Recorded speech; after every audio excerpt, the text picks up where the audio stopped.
All right, so let's pick up where we left off. We were deriving the matrix form for this method. So let's continue with that. I think what I want to do is let's do one of the terms and then write down the remainder so you can kind of see how, you know, term by term, if we look at our weak form, we've got that, let's see.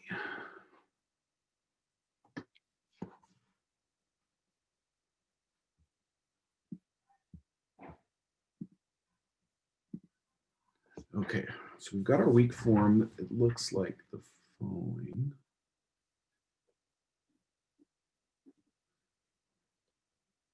Let's remind ourselves of what we're doing here. So we've got an integral over omega c. In this case, it's just 0 to L. It's just a one-dimensional guy. And it's delta u comma x h. I guess I should say this is the Galerkin form. EA u comma x h dx plus delta u h evaluated 0 lambda h minus c delta u h f dx minus delta u h evaluated at L h L. That whole thing has to equal 0 for every one of these tests, every one of these delta u's. That's our first equation. Then our second equation is that delta lambda h, a value applied to the constraint uh evaluated 0 minus u naught, has to be equal to 0 for all delta lambda h in the real numbers. Okay, so let's go to the matrix form now. Let me just do one term of this. Let's take this guy here, the strain energy term. And so what we do is, because we're in the Galerkin setting and these are all discrete, we can write down that UH is, let's make sure my notation is consistent. The UH, let's take a sum on B, dB, NB. This is going to be over the flex domain now, okay? And then we have that delta UH is going to also be written as a linear combination of CA and AF. And we have our Lagrange multiplier is going to be, let's say it's the n plus first, we'll just append one basis function to model the Lagrange multiplier. And then we've got delta lambda h, which is delta lambda n plus 1, n of n plus 1. Now, remember that this is just a one-dimensional problem where we have our flex domain, and then we've got our computational domain embedded inside of it. And we're enforcing the constraint u naught at 0. So really, this is just a number. It's just a single parameter that we're going to be solving for, the Lagrange multiplier. And so really, we can model this by just setting this basis function equal to the constant 1. Okay, now what we do is, for this term up here, we're going to take this guy and plug it in here. And this guy, plug it in here. So let's go ahead and do that. And notice that these basis functions are defined over omega f, but this integral is written in terms of omega c. So there's a little bit of modeling there that we're going to do. So we're going to rewrite the integral over omega f and then introduce what we call an indicator function. That's going to segregate out points that are in the CAD domain versus points that are outside of the CAD domain. So it's going to take points x and return 1 or epsilon. And then where we see delta u h comma x, we're going to write sum on a, CA, and a, f. And this is going to be comma x. So that's one substitution. And we've got our second substitution, which is the sum on b. Let's see, d, b, and b, comma x. Notice the derivative just passes through to this function, the basis function. This is just a constant value, the coefficient. And then we've got dx. What we can do now is do a change of coordinates, just to simplify the integral a little bit. So if we do a change of coordinates, we're going to pull back to the parametric domain. So we're going to go ahead and use our change of coordinates function and pull back to omega hat f. So we end up with the following: omega hat f. And well, actually, let me just to compress things down a little bit. Let me not make another line here.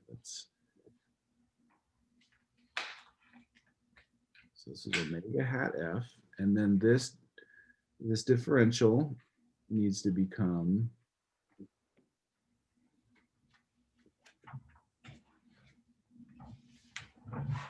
dx dxc dxc. All right, so let's remember that this integral is actually what we call a bilinear form, which means that these sums can actually come outside the integral because it's linear. And so let's go ahead and make that change. So why don't we pull out the, let's go ahead and pull this guy out here first.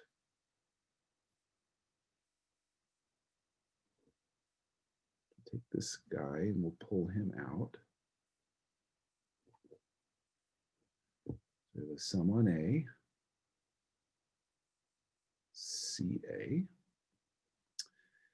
Okay, now we can also pull this sum out. So let's go ahead and do that. This guy. Kind of getting a little squished over here. Let's move this integral over. Sum on B and integral.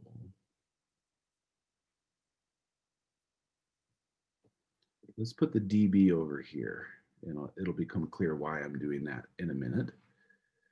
Okay, now this whole thing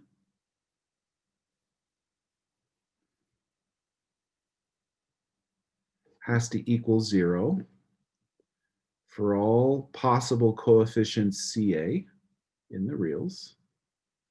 Okay, and because these CAs can be these guys can be non-zero, then we know that this guy inside the parentheses, inside the brackets, must be equal to 0 for every index A. And so that's going to give us our n equations. You're going to have one equation for every index A. So A equal to 1 is going to give you an equation, A equal to 2 is going to give you an equation, and so on. And so that's how you go from this continuous setting to your discrete matrix vector format. It's this step right here where you notice that this condition holds here.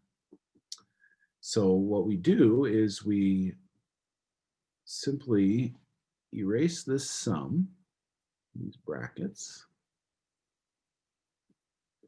and then we transform this to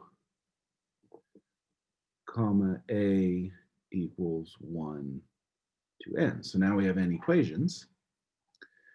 Now let's just take a look at the structure here. I'm almost done here and I'll take some questions. I know this is kind of going on and on and on here. So we've got, let's put this in brackets now.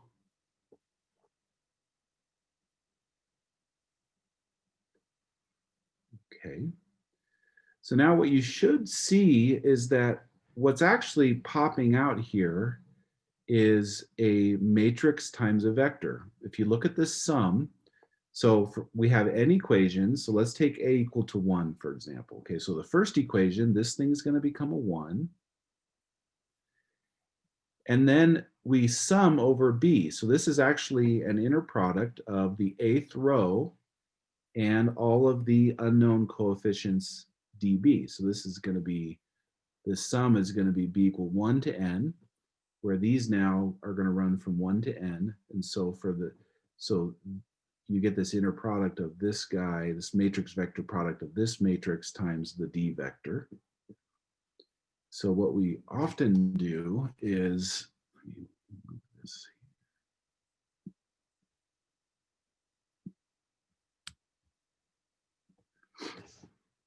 And so what this, let's go ahead and write this down. This is going to give us the so-called stiffness matrix, where we're going to have K is equal to a matrix. The A-bth component of that matrix. So the A-bth component is this thing in brackets, right? Here's the A index and here's the B index. You evaluate that integral, it gives you a number, and you stick that number in the matrix in the A-bth location. And then the vector D, it's just D1 through Dn. And that's the unknowns that we're solving for. Okay, so that's the first term. That's this term up here, gives us a K matrix. The given quantities, so here's our body force. Here is our traction force. We will normally go ahead and subtract these to the other side of the equation, and then these will generate our force vector.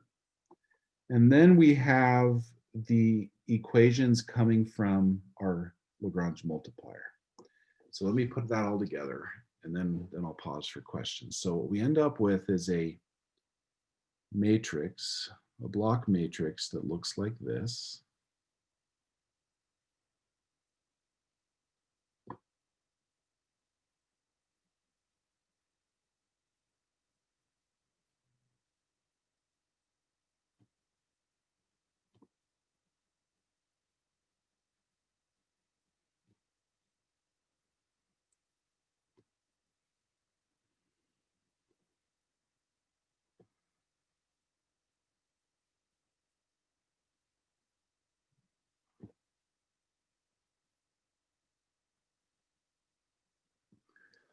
Okay, where this guy here, this is often called the constraint matrix, is going to be this term here. And if you notice that it's going to end up looking like n plus 1. And then this is going to end up with a n b f sum on b again db. And then this is known data that's going to go to the other side. So this equation will look like then n plus 1 u naught. That's what ends up. Delta lambda h times u naught is this right here. And so this is what we call the B matrix. In this case, it's not a matrix. It's actually just a transposed vector because there's only one Lagrange multiplier. So if you had multiple Lagrange multipliers, you would have one equation for every Lagrange multiplier, and that would create a whole bunch of rows. But again, you're still multiplying the columns, the B's are the columns times your D. So it's B times D. It's just like you would expect from the matrix that we wrote below.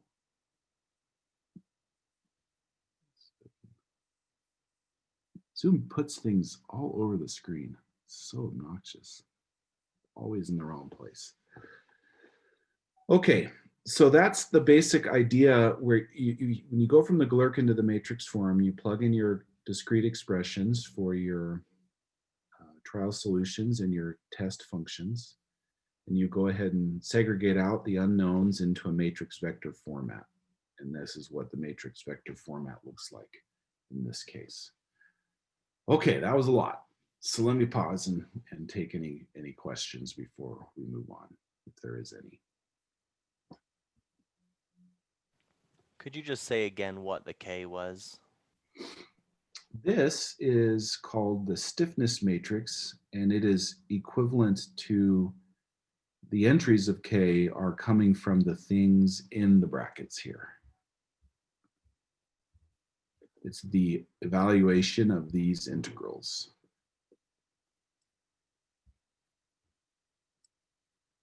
Thank you.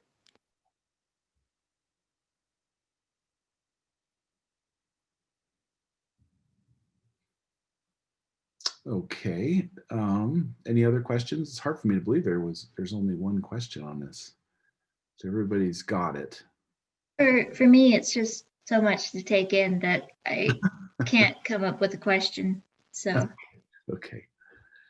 Yeah, this subject has to be wrestled with.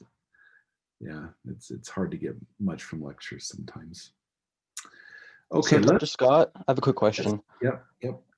So last time we had this indicator function, but I don't see the indicator function in here anywhere. That's right. Oh, okay. Sorry, okay, never mind. We're good. Yeah.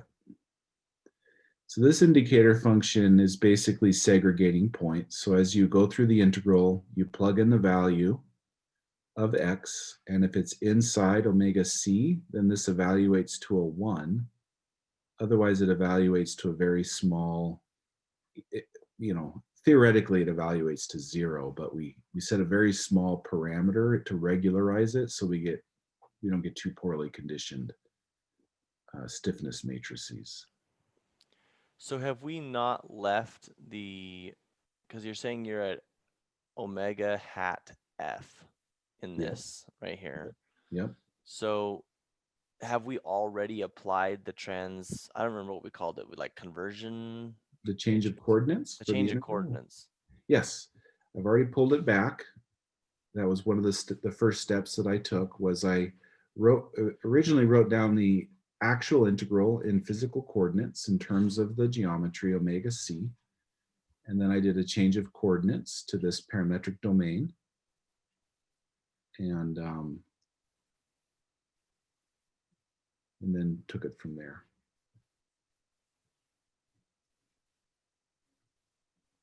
Okay, give myself a little room here. There's a few things I want to tell you about. All right, so first, let's talk through what's happening here. So what we're doing, we're integrating down here. Okay, so we're integrating all these points, every single point. We take an xc point, we map it through x sub s, f into a corresponding x point. And if the x point is here, what would happen to the integral? It would be 0. Okay, it would theoretically be 0. We, of course, let it be some small value that we put into the stiffness just for regularity, but essentially it's 0 because it's outside of omega c. Then we keep sweeping through all the points, and eventually we get inside of omega c. So maybe we're at some point here. We map that point through x sub f into omega c. This then evaluates to 1. And now we take our flex basis functions that are defined over the entire domain. but we're really only evaluating them inside of omega c. And we go ahead and evaluate this integral. Let's talk about these quantities here. Let's first start with this here. dx dxc. This perhaps more appropriately could be written as it's really dxf, because that's how we're computing the x quantity, x coordinates. Okay, so that's this guy, this Jacobian here. So how am I defining this mapping? Do we recall how this mapping is going to be defined? We make the decision, right? So far in your homework, you've hard-coded in just a linear function, but we want to move away from that to a more generic representation of our geometric map. So does anybody have any thoughts about perhaps what's the right way or the most convenient way to do that? Like a Dirac function Okay, well, you're on the right track with or Heaviside? choosing some functions. We're not going to use the Dirac delta function. We're going to use another function other functions we have laying around in the flex domain.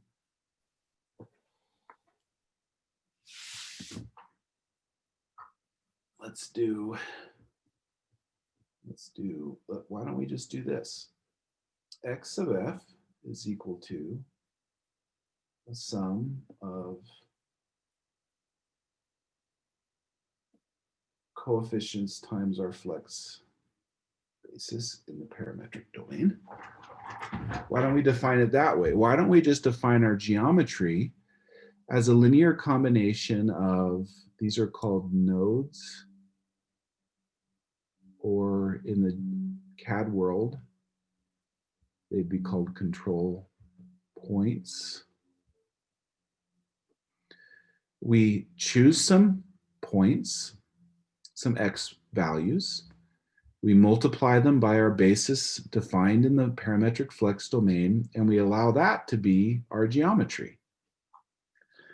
So this is what is common. This is just an isoparametric kind of idea here. But notice that something very important is happening here. We're using a common isoparametric mapping in terms of our basis to define our flex geometry. But our CAD geometry, right? Our CAD, let's say we have a omega hat C. The actual mapping into our CAD geometry, we go ahead and leave completely unspecified, except for this indicator function. So the only question that we need to answer about our CAD geometry at this point is whether an x value is inside the point, inside the CAD geometry, or outside of it.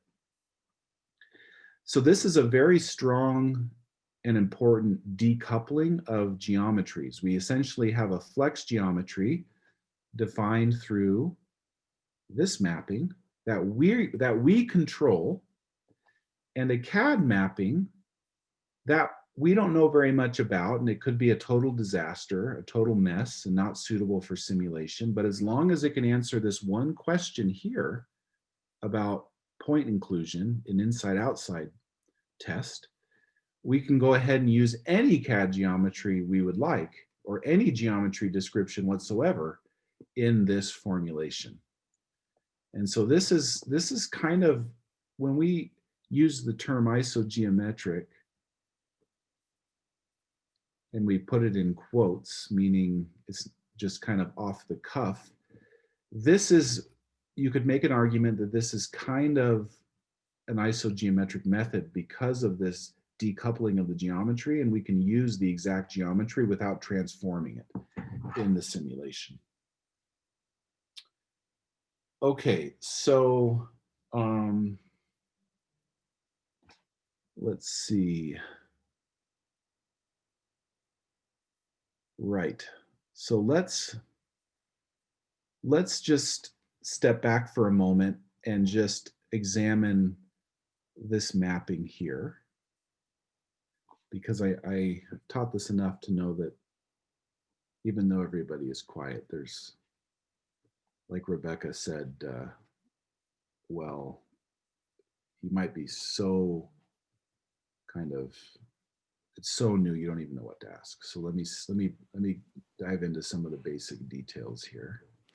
Can I just express like something that's confusing me? Sure. So when we are computing, the FEA equation or whatever it is, we're like when we did that one algorithm and we were doing it for sine, right? Yep. Well, when we were doing that, the sine was both representing our geometry, the physical. Nope, the sign was never representing the geometry. Well, so what was representing our geometry? It was the 1/2 1 plus xc. You Well, wrote that was the that's- conversion. Nope, that's the change of coordinates, but The change of coordinates. But it's defining x. It's defining the geometry. This was the geometry of that simple problem that you guys worked in the notes. Well, so This there's- right here is xf. You just wrote it down as being a linear function, but that is the geometry. Let's look at this. Okay, this is what I wanted to, I know this is a point of confusion, so let's write this picture a little bigger and dive into the details a little bit. Hopefully, Eric, it'll help you visualize this a little better. Okay. Well, so you're using geometry to mean two different things here, right? Because you could also say that the geometry for that problem was 0 to 1, right? Because that's the analog to the CAD geometry for that case. Yeah, so there's, in this case, that's what we need to talk about. There's, and I'm actually doing this on purpose because this is how it's talked about in finite elements, right? This mapping sometimes is called the geometry, sometimes it's called a change of coordinates, sometimes it's called the geometric mapping, sometimes it's called a parametrization. But the point is there mathematically, it is really the mapping from some parametric domain into the physical coordinates. We call that geometry. So let's dig into this. So let's just first talk about this guy here. Okay, and let's say there's some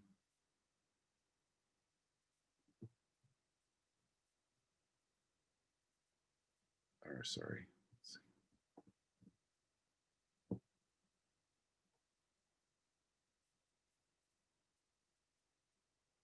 So why don't we, from this time forward, why don't we call this, I think the best way to talk about it is to call it the geometric map. And then we'll call, so our precise description of this will be a geometric map. And then when we want to talk about it kind of shorthand, we'll use the term geometry. Is that okay? And I'll be consistent from now on. Okay, so the geometry or the geometric map always takes some parametric domain with coordinates xc into some physical domain with coordinates x. And so you can see that this is a well-formed geometric map because it takes coordinates xc into the x coordinate x. Okay. So this, let's just write down a few of them. Okay, so let's say, let's erase this particular instance.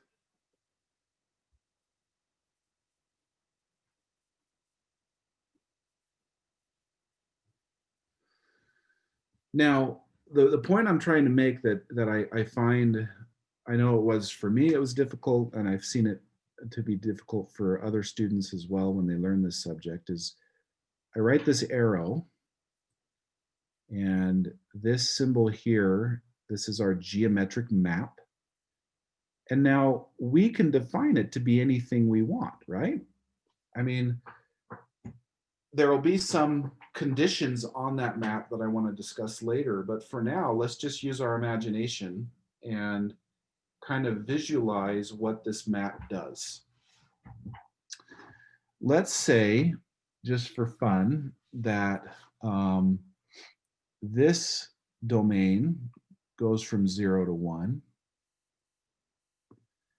And let's say, just for fun, that this domain goes from 0 to 1. Doesn't have to. They can be different, have different limits. Now, let's just throw out some x's, some maps. Anybody have a favorite map that they want to share? Probably not. Huh? One you've just been thinking about, maybe at breakfast this morning. 0.45. Yeah, identity would work here, right? Yeah, why don't we, that's, there you go, Ryan. Let's just do this. Let's say that our map is just that. Do you see what that's doing? It's simply taking some xc value and assigning the coordinate x to be that xc value. Okay, let's talk a little bit about this map. What are its properties? As a function of xc, what is this? Like, how would you describe this function of xc? It's C infinity. Okay, it's C infinity. Okay, so that's the continuity level. Is it a polynomial? Yeah. Yes. And it's a linear polynomial. Okay, great. Now let's examine linearity a little bit. Linearity means, in this case, that there is a nice correspondence between the distribution of coordinates in the parametric domain and the distribution of x coordinates in the physical domain, meaning that there's not going to be kind of a stretching of the domain in any particular direction. Every point maps directly onto a corresponding x value, right? So if you took, let's just to be concrete, let's pick 3 points to kind of experiment with. Maybe we'll pick,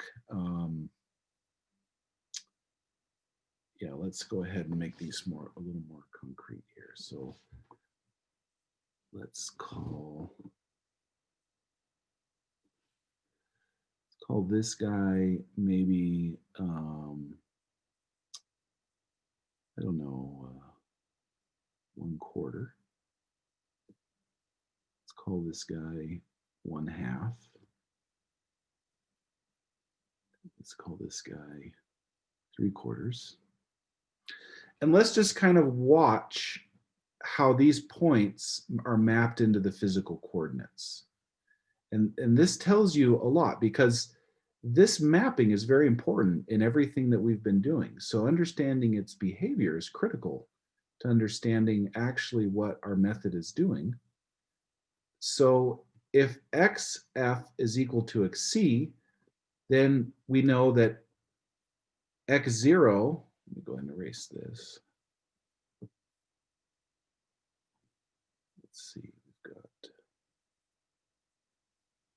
maybe we call this x0, x1. Okay, so what's x0 going to be according to the current mapping that we're using? 1/4. 1/4, 1/2, 3/4. Okay, great. Now, so that's a very nice one. And so Eric, basically the mapping that you hard coded was 1/2 xc plus 1.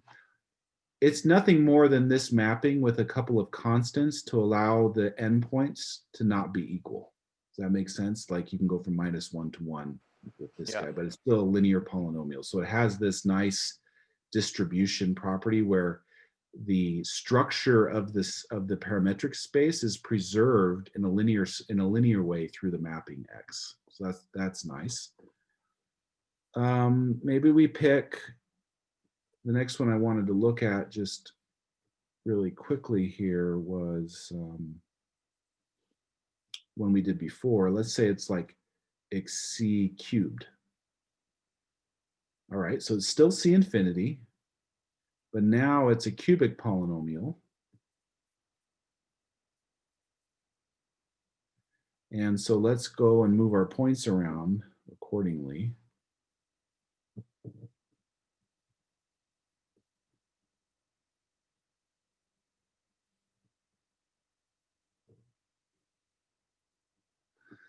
Okay, so if the mapping is a cubic polynomial, where does 1/4 go?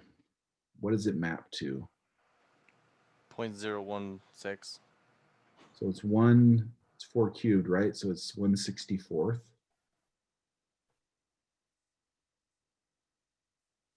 0, 1/64.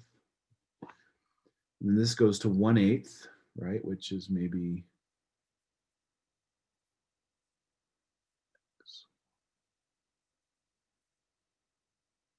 and then 3/4 goes where? 27/64. Is that right? So not quite halfway.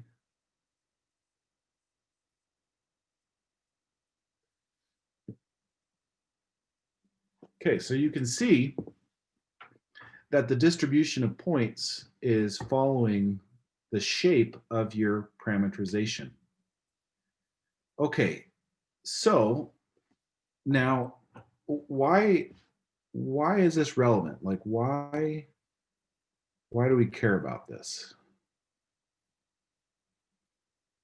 Anybody have any thoughts about, like, why wouldn't we just always use this map for everything? Every possible finite element simulation done in the world, why can't we just use this mapping here? We may care about a certain portion of the domain more than we care about others. Okay, so maybe we can use the geometric map to kind of emphasize certain parts of the domain. That's one point. What else? It might not fit the geometry as well. Yeah, exactly. This is defining geometry, right? So it's saying I have some domain and I'm mapping it into some shape, right? That's what these maps do. Not every shape of interest can be modeled with a linear polynomial. Like those of you who are in industry, you're working with very complicated CAD. So your mapping to capture the geometry in the simulation needs to be sophisticated.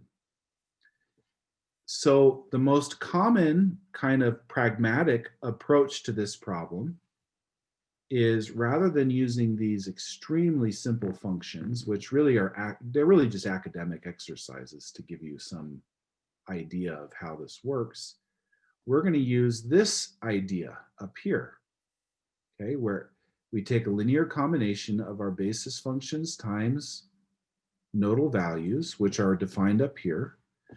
And so what is this? What's the advantages of using this kind of geometric map in terms of a basis that we control?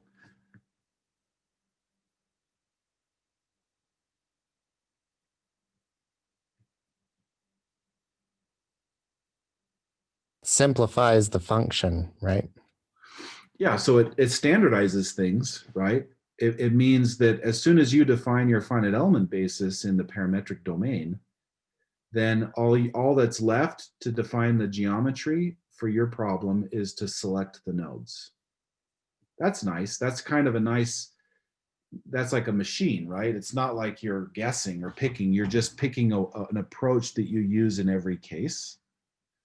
So if you had linear polynomials, for example, as your basis functions, then you would pick nodes, one node for each linear basis function, and it would generate a linear map that would create some geometry here. Okay. So remind me, on that equation, you have xf and you have the sum of x sub af. Which one represents your xc? Yeah, so Selecting your... so the function, the basis function is gobbling up xc, and then it spits out an x after you multiply it by the nodes. So then the c goes in there, and then out comes an x. So in terms of this, if you know your x and you select your nodes, then you're solving for what your basis functions will be. Is that correct? No, you specify your basis. Okay, you choose the basis functions, and then you run a mesh generation procedure to generate the nodes, and then you simply follow this recipe to generate your geometric map. So let's just do an example. Let's say, let me get rid of these specific.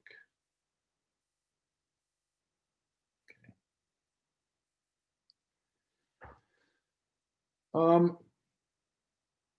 Let's say you So I guess what I'm kind of getting caught up is that when you're saying you select your nodes and then you pick a basis. So if I have a whole bunch of nodes that I've stuck out on a surface, and if I don't use a linear basis, right? So like, for example, traditional FEA, I'm going to use a linear basis, which means that when I select my nodes, it's a straight line from one node to the next. And you basically have no definition of what's going on in between those two nodes. So you lose all of that information. But if no, you have it, it's linear because your basis tells you exactly what the geometry is doing between those two nodes. Well, if you're using a linear basis, then you don't know anymore. Like, yeah, you do. You know it's a straight line. You well, know You all just of don't them. have a degree of freedom for it to do anything other than go in Yeah, a straight it line. has to what be a I'm straight saying line. is if the original geometry was not a straight line, like let's say we're looking at a circle, right? And you pick 4 nodes on that circle. Well, now it looks like a diamond. And the fact that the original geometry was a circle kind of gets lost in the math because you used a linear basis. So But if in the you use a language higher, Lost in the approximation. that's what normally happens in finite elements, right? yes, exactly. So Yep. if Because you you didn't, throw it away. You throw in normal finite elements. Let's say you have a circle. That would be what we would call omega c, mm-hmm, the circle. In normal finite elements, what you do is you say, I'm going to replace omega c by the geometry created by this mapping, regardless of how accurate it is. And then this omega c is gone forever. yes. In our approach, omega c is still exactly represented in the model. See, that's where I'm losing you, because if this equation is what we're using, then that's not what it's telling me. What it's telling me is you're still getting lost. No, Because- you're not. I'll show you. Let me show you right now how this Okay. works. Okay. Because this is like the whole point of what we're doing here.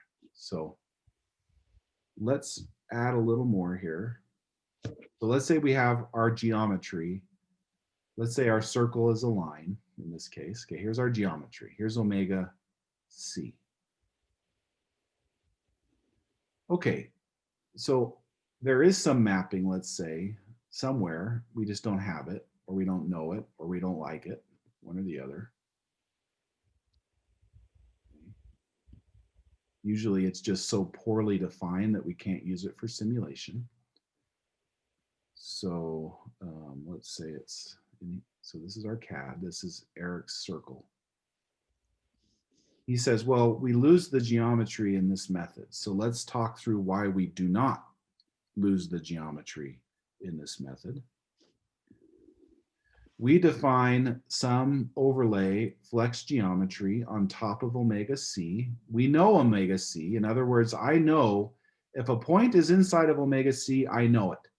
So if I evaluated an infinite number of points, I would return the exact geometry. Do you agree with that, Eric? Yeah, as long as you have omega c. Yeah. Okay, so our finite element method started out like this. Delta UH, comma X, EA, UH, comma X, EX. Okay, and then we went through that exercise of simplifying it, and we get that every entry of our stiffness now looks like this. We're now switching over to the flex parametric domain. We have this indicator function.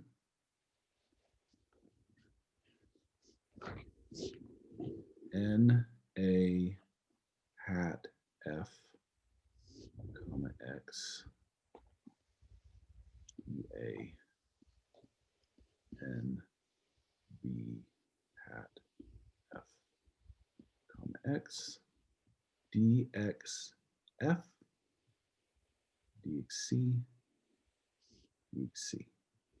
Okay, so now the question that I'll pose to Eric, and if it's open to anybody, is why don't we lose the geometry? Where is the geometry in this problem? So the geometry is inside of your flex domain. That's one of the requirements, is that the mesh that you create has to be bigger than your actual CAD geometry. Yep. So then you've got a mapping from parametric coordinates to physical coordinates that includes real space, of all of the CAD plus a little bit. Yep. So you can always get to a point that's on the CAD that way, and you don't have to make the you don't have to throw it away like you would in traditional finite elements with body fitted mesh, because it's not body fitted, it's a little bit bigger, so it includes it all. And then the only thing that you need to say whether you're in the CAD or not is the indicator function. Yep, that's right. So the circle, Eric, is right here.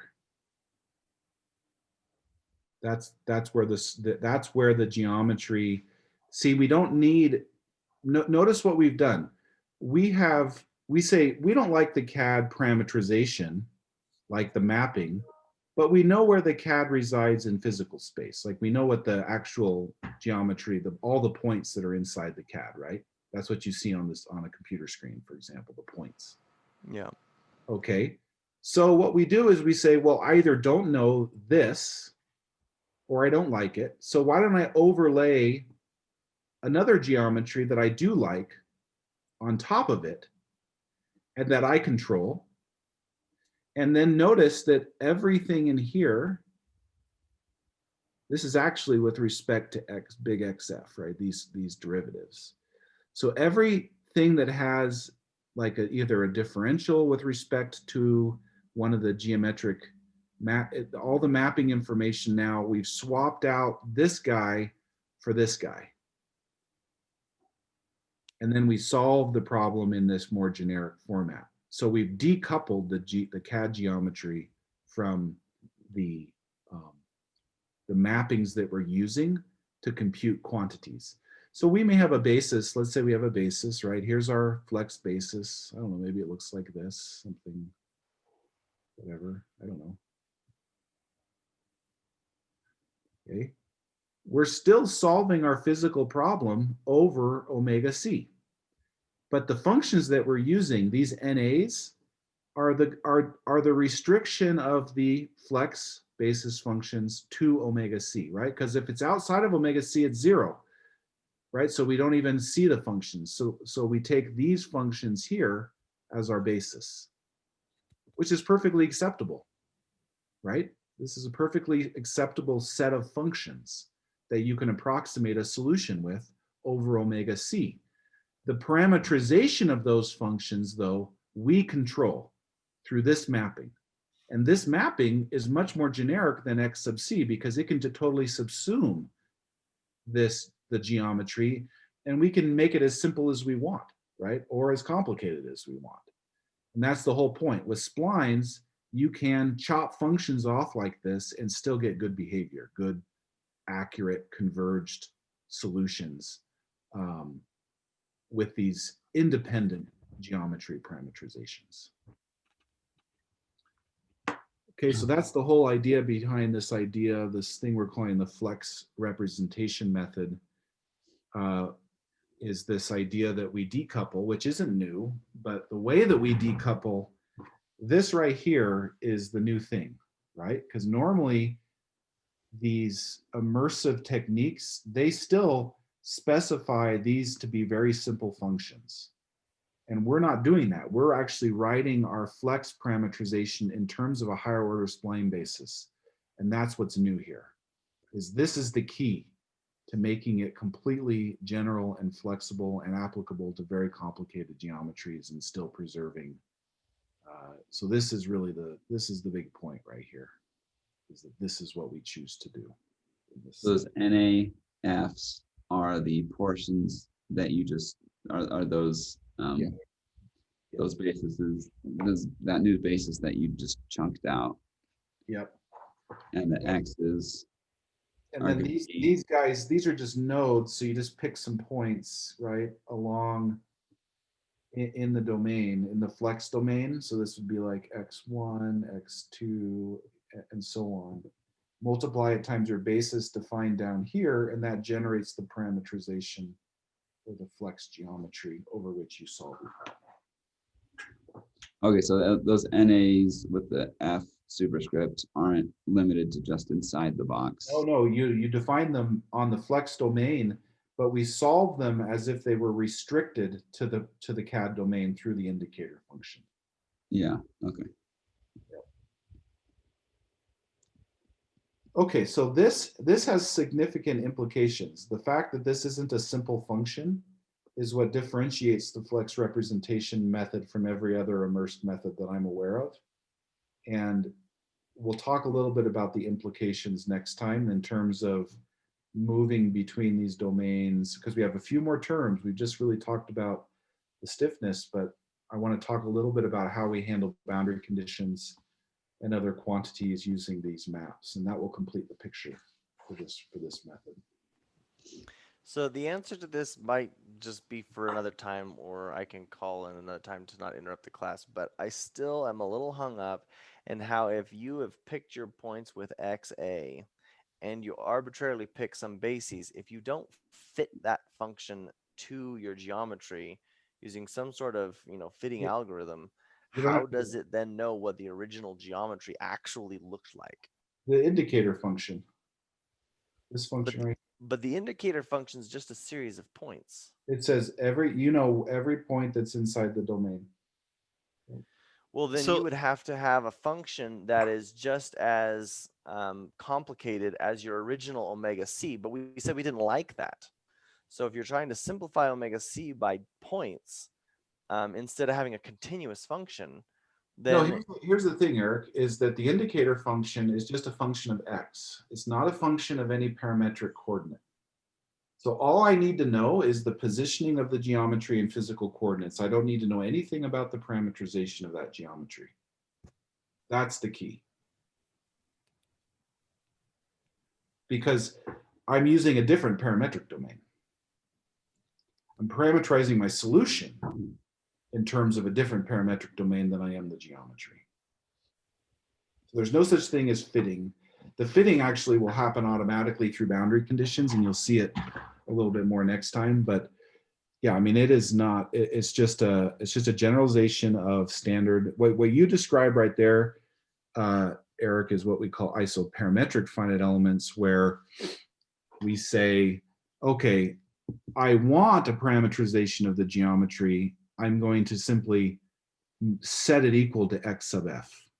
And if it's good, if it's a good approximation, that's fine. Then if you say I want x sub f equal to whatever x sub c was, then you have to solve a problem for the x sub a's. But that's not what we're doing. We're not coupling them in this way. Hey, Eric, I wonder if because I'm starting to realize something that maybe if you missed it, then it might help you to realize it too. Everything's inside like a domain. Like if we went with that circle, you stuck it inside of a box and said this box is the entire domain, and we're going to just find little points anywhere in that box, and one of the points might be inside that circle. Or I guess it's a sphere in a box, right? So it could because be a this beauty isn't box. just saying we're going to figure out what the sphere looks like. We're just going to figure out what the box looks like, do the equations on that box, and then inside it is a sphere. And if the points that we're looking at are inside that sphere, because this is immersed, this isn't body fitted. Yeah, I understand that. We'll have to talk about it later. I don't want to interrupt the class anymore. Okay. Is it, I don't know, is this maybe getting into like quadrature? Like if you don't have a high enough Yeah, quadrature. number of quadrature points to capture the yep. discontinuity when you're Yep. going. That's right. So that's exactly right, because when you multiply by this indicator function, what are these functions really doing? As they go here, they then get really small, right? Mhm. And so there's, if epsilon is really small, but it's still bigger than 0, then what's happening in these integrals is you have some value, maybe it's magnitude 1, right? And then the quantities smoothly vanish to something of order epsilon. And that's the key, is this smooth transition means you won't disrupt the convergence rates. But of course, you need a quadrature scheme that can accommodate these transition regions, which is something we'll talk about. That seems like that's why regular immersed methods might not work if you don't. Yeah, so with regular immerse, that's right. It's this smooth transition into this flex domain that gives this method, the precursor where you have simple mappings is called the finite cell method. And it's one of the real attributes of value here. And so using splines is essential, because you can imagine if you were using the derivative of linears here, you get some pretty nasty discontinuities that would be difficult to capture. Yeah. As far as accuracy is like the quickness with which you get down to 0, like, is that kind of what affects your error? Like how quickly you can... that will affect the error. Yep, the size of epsilon is an important parameter that you need to control. We sometimes call it a penalty. So it's serving the role of a penalty in a that's interesting. method. Yeah, so this is just good. You've got to dive in and try and work the problems and try and just hammer this into your brain. It's not going to come in a lecture. It's going to come, you have to have some aha moments as you struggle with the material. Dr. Scott, I have a quick question. So, when we are doing at core form, when we are using the flex method to do body fitted mesh, then XF is only approximately equal to XC, right? Because the parametrization that we are using is still different, right? That's right. In practice, when you do this solution procedure, you never get exact equality, right? It's always an approximation. Yeah, and that is not that is not what conventional isogeometric analysis is, right? I mean, conventionally people don't do that in IGA, right? Because people say that we use the exact same parameterization. Yeah, and that's why nobody can do any real problems. Right. With this is because the only way that this would work is if your CAD was reformulated in terms of functions that always generated these mappings that were consistent with simulation. And that's just never going to happen. And so we're taking what I would say, we're returning more to the roots of isogeometric methods, in the sense that it's all about overcoming the mesh generation procedure and having a way of incorporating the exact CAD. It doesn't mean you need the exact CAD parameterization. It means you need to be able to get to the exact shape of your problem. Mm-hmm.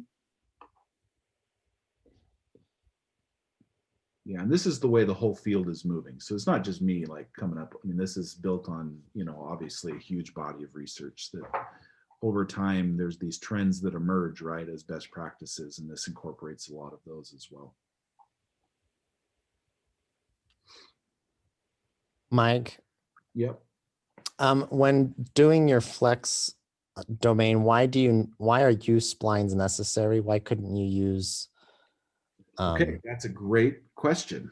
Okay, so this is a little bit more advanced, obviously. I'll jump a little bit ahead. Normally, this mapping is some affine mapping.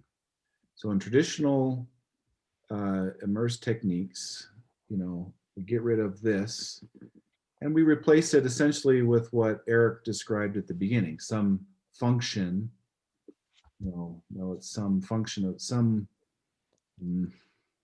Let's just rotation here. It's going to be an affine mapping, so it'll be some scaling, rotation, music C plus some. So it's an affine map. Okay, that's traditional immersed. Okay, which means again, the problem is let's say you have a really complicated, this is obviously not it, but let's say, yeah, this is your geometry, okay? This is complicated, although we all know it's not. But that means you're always, since your parametric domain is always some square of some sort, and you're just doing an affine rotation and translation of a square, you're always kind of stuck with immersing every possible CAD that you could come up with in a box. And so your basis functions are defined over this grid. The problem is that you incur, as Ryan correctly pointed out, there are, like, I would say, weak discontinuities in these elements that you have to capture through quadrature, and you engender an error, right? With enough degrees of freedom, you're going to converge. But in the pre-asymptotic setting, where you have a limited number of functions, you're going to incur an error, and that error is going to be proportional to how poorly fitted the flex geometry is to the CAD.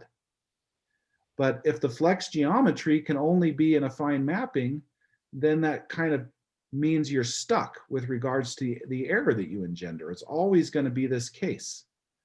So what we're doing is what I believe to be the important step here for real problems is we say, okay, let's not restrict ourselves to affine mappings, and instead allow this to be a very rich spline object written in terms of control points and spline basis functions.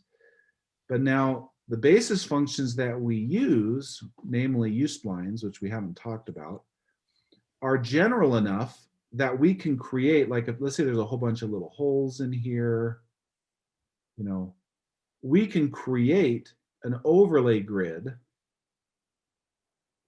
that is much easier to generate than maybe the original CAD, but has a parametrization that still closely follows the original geometry.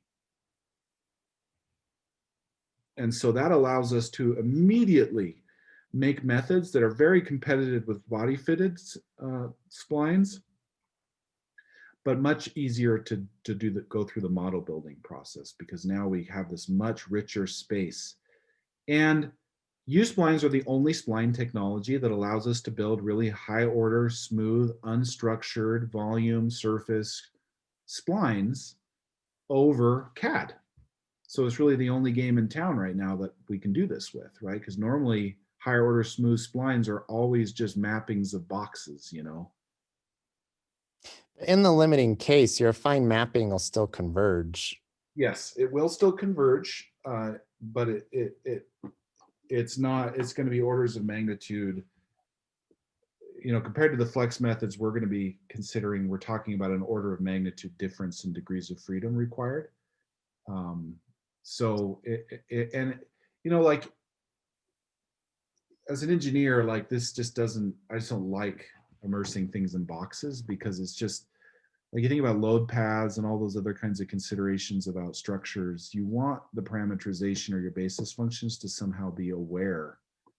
And that awareness makes these methods more accurate than body fitted linear, tet or hex or quad, tri, and almost as accurate as body fitted higher order splines with none of the complications of model building. So U-splines are the only game in town that gives us that. There is really only one spline technology that is sophisticated enough right now that allows us to build these mappings, and that this set is rich enough to allow us to kind of tailor it to anything the problem indicates would be appropriate. So that's the idea, Curtis. So in practice, it's really a consideration of efficiency for your quadrature. Yeah, I mean, we want to build models fast, we want to iterate quickly, and we want to preserve higher order accuracy and robustness. Yep. Mhm. Which is always the game. That's the game with every numerical method. You can solve anything if you have infinite precision, right? With the dumbest method in the world. Just sample. Anyway, yeah. I mean, the Right. numerical methods are all about efficiency and robustness. Okay, that was good. Yeah, I'm learning as I present this, you know, like how to talk about it. It's yeah, so I appreciate the opportunity to teach it. Any other questions?